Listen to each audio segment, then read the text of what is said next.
Beneath the floor of the sea, under layers of silt, lay a corroded lump that looked like scrap. It had no right to change history. No right to suggest that 2,000 years ago someone had built a machine so complex that the ancient world should not have been capable of imagining it, let alone making it. For a long time, history liked to move in straight lines. Stone, bronze, iron, progress. Simplicity slowly becoming sophistication. But every so often, the Earth gives back an object that refuses to stay in that tidy sequence. A device with gears too advanced for its century. A cup that changes color like modern nanotechnology. A wooden bird that looks uncannily like a glider. A hollow bronze shape from Roman Europe that even now nobody can explain. These are the discoveries that feel like intrusions, artifacts that seem to arrive in the wrong century, carrying the unsettling message that the ancient world may have been stranger, smarter, and less predictable than we are comfortable admitting. The first came from a shipwreck off the Greek island of Antikythera. Divers found it in 1901 among statues and cargo from a Roman-era wreck. At first, it looked like a broken box of bronze fragments. Then researchers noticed gears, not one or two, but an intricate system. The National Archaeological Museum in Athens identifies the Antikythera Mechanism as a scientific instrument from the 1st century BC used for astronomical and calendar forecasts. In other words, a machine built to model the heavens. Imagine the shock of that realization. This was not a decorative object. It was computation in metal. Turn a handle and the mechanism could track celestial cycles, align calendars, and predict eclipses. For something like this to exist in the ancient Mediterranean means skilled design, advanced craftsmanship, and a scientific culture confident enough to translate the sky into gear ratios. It is the kind of object that does not just answer questions, it creates dozens more. Who built it? How many others once existed? And perhaps most unsettling of all, what else has been lost so completely that history no longer remembers it? That is what makes impossible discoveries so powerful.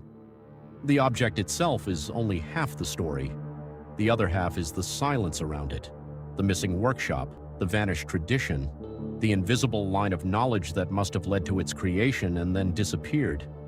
And Antikythera was only the beginning. Because in the ruins near Baghdad, another object would trigger a different kind of unease. It was far less elegant. A simple clay jar with a copper cylinder and an iron rod. Modest, crude, easy to dismiss. Yet once people imagined liquid inside it, the idea was irresistible. Was this an ancient battery? The object became famous precisely because it seemed to promise something dramatic. Electricity in antiquity, a technology appearing centuries, even millennia, before it should. But the deeper archaeologists looked, the less certain the story became. Most archaeologists remain unconvinced the vessels were ever intended as batteries. There are no wires, no clear contacts, and some scholars argue the jars may have served ritual purposes instead. That uncertainty matters. Because the Baghdad Battery reveals another truth about discoveries like these, sometimes the mystery is not that the ancients were impossibly advanced. Sometimes the mystery is how badly modern people want them to be. The jar sits in that uneasy space between evidence and desire, a real artifact carrying an almost mythic interpretation. Still, even stripped of fantasy, it remains fascinating. Why seal metal inside clay? Why bury such objects in the foundations of a building? Why do they resemble, at least superficially, a technology that belongs to a much later world? Then there are the Roman Dodecahedrons, which are somehow even stranger because they are numerous and still unexplained. English Heritage describes them as rare 12-sided copper alloy objects with holes in each face and knobs at each corner. Around 120 have been found across parts of the former Roman Empire, yet none in Italy, Spain, Africa, or the Mediterranean heartlands. Their function remains unknown. That detail is what makes them so unnerving. One mystery object can be dismissed as an oddity. More than 100 similar objects scattered across Roman territory suggest a pattern, a purpose, maybe even a cultural meaning. And yet no surviving Roman text tells us what they were for, not clearly, not definitively. Candle holder, surveying tool, ritual object, gaming piece, agricultural calculator, military rangefinder, children's toy. Theory after theory piles up around them, and still the dodecahedrons refuse to confess. It is a rare thing in archaeology to hold an object made by a literate civilization and still not know what it does. Rome recorded laws, taxes, letters, insults, invitations, military reports. And yet these bronze shapes pass through history almost without explanation. By now, the pattern is becoming clear. Some discoveries shock us because they appear technologically advanced. Others disturb us because they should have been ordinary to the people who made them, yet have become incomprehensible to us. And then in Egypt, a small wooden artifact added a new layer to the mystery. Found in 1898 in the tomb of Padi Iman at Saqqara, it looked like a bird at first glance. But not entirely. Its body and wings seemed oddly aerodynamic, enough to inspire decades of speculation. The artifact, dated to around 200 BCE, has often been compared to a glider. But modern recreations and simulation work found its flight properties insufficient for true flight. The Saqqara bird is compelling because it hovers right on the edge of possibility. Not proof of ancient aviation, not simple nonsense either. Just enough resemblance to trigger the imagination, just enough uncertainty to survive. But history was not finished, surprising us, because the next object does something almost impossible to describe without sounding modern. It changes color. The Lycurgus Cup, now in the British Museum, appears green in reflected light and red when light shines through it. A Roman glass vessel from the 4th century, it carries a visual effect so uncanny that it feels closer to a laboratory demonstration than an imperial drinking cup. The object is real, the effect is real, and the craftsmanship behind it is undeniable. No ancient artisan would have called it nanotechnology, but to a modern viewer, that is exactly why it feels impossible. The cup forces us to confront an uncomfortable fact. Ancient makers did not need modern scientific language to achieve results that still impress modern science. And if one Roman cup could manipulate light so elegantly, what else did ancient craftspeople know and practice, even if they never wrote the theory down? That question leads directly to the next chapter, where lenses, writing tablets, desert lines, and buried scrolls push the mystery even further. The next mystery is smaller than you would expect.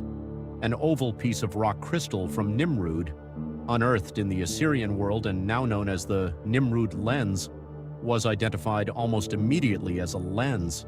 That is what makes it so intriguing. Not because it proves telescopes in the ancient Near East, but because even the possibility forces a question. How often do ancient objects survive without the explanations that once made them obvious? Then history becomes intimate. At Vindolanda, near the Roman frontier in northern Britain, archaeologists recovered thin wooden tablets covered in ink.